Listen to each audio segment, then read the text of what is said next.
প্রিয় দর্শক, আপনাদের সবাইকে শুভেচ্ছা জানিয়ে শুরু করছে টিন বাংলার নিয়মিত আয়োজন মুক্ত সংলাপ।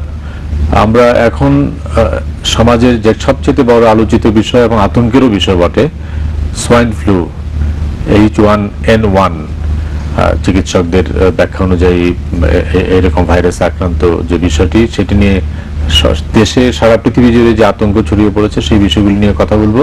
সেই কথা বলার জন্য আমাদের স্টুডিওতে আজকে উপস্থিত আছেন একজন চিকিৎসক এবং এই চিকিৎসা সেবার সঙ্গে জড়িত ডাক্তার পিনাকি ভট্টাচার্য।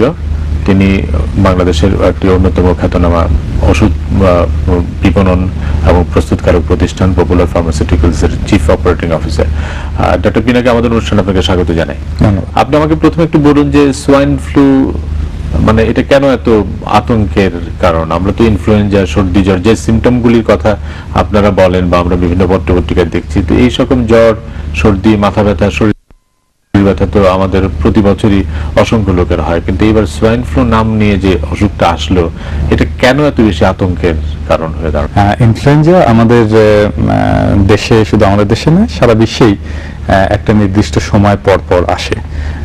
আমাদের দেশে এটা শুরু হয় এপ্রিল মাস থেকে এবং এটা চলে অক্টোবর পর্যন্ত চলে এই স্পেলটা। এই ইনফ্লুয়েঞ্জাটা খুবই সাধারণ এবং এটার জন্য তেমন কোনো চিকিৎসার দরকার পড়ে না, সাপোর্টিভ থেরাপি এবং হোম কেয়ার, এটাই এই ইনফ্লুয়েঞ্জাকে ভালো করার জন্য যথেষ্ট। আমরা যদি একটু ইতিহাসের দিকে তাকাই, ইনফ্লুয়েঞ্জার একটা করে স্পেল আসে, যে ইনফ্লুয়েঞ্জা স্ট্রেইন, এটা ভাইরাস দিয়ে হয় মূলত।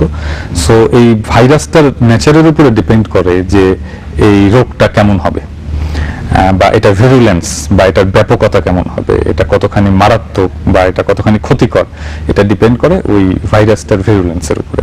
এইবার যেটা এসছে সেটা আসলে একটা নভেল, মানে আমরা বলবো একদম কমপ্লিটলি নিউ ভাইরাস। এবং এই ভাইরাসে আমরা কখনো আক্রান্ত তো দূরের কথা, আমরা কখনো সংস্পর্শে আসিনি, মানুষ কখনো সংস্পর্শে আসেনি। তো মানুষ যেহেতু সংস্পর্শে আসেনি, সে কারণে এই ভাইরাসটা সম্পর্কে আমাদের দেহে কোনো প্রতিরোধ ব্যবস্থা তৈরি হয়ে ওঠেনি। আমরা যে ধরনের ইনফ্লুয়েঞ্জা বা সর্দি জ্বরে ভুগেছি এর আগে, সেটা চাইতে এটা ডিফারেন্ট। সো আমার মধ্যে যেহেতু কোনো প্রতিরোধ ব্যবস্থা নেই, সো আমরা এটা সংস্পর্শে আসা মাত্রই আক্রান্ত হওয়ার সম্ভাবনা আছে। ওই কারণে কি এটা বেশি আতঙ্ক ছড়াচ্ছে? যে মানে এটা, এই ব্যাখ্যাটা আমরা জানতাম না, কিন্তু আতঙ্কটা যে পরিমাণে ছড়িয়েছে, মানুষ যে কারণে ভয় পাচ্ছে, তাহলে আপনার এই যে ধারাবাহিক বর্ণনার মধ্যে দিয়ে যেটি আপনি বললেন যে মানুষ জানে না, এটা একটি, আরেকটি হচ্ছে যে এটার ভয়াবহতাটা নতুন শরীরের জন্য। আপনার মানে ভীতিকর অবস্থাটা কি এই কারণে তৈরি হয়েছে?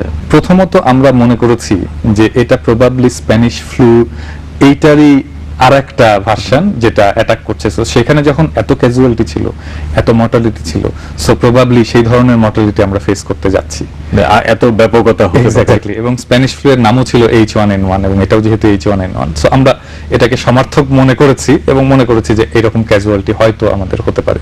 এটা একটা কারণ। আর দ্বিতীয় কারণ হচ্ছে যে কোনো অজানা বিষয়ে তো আমাদের ভয় আছে। এটা খুব natural response, normal human response.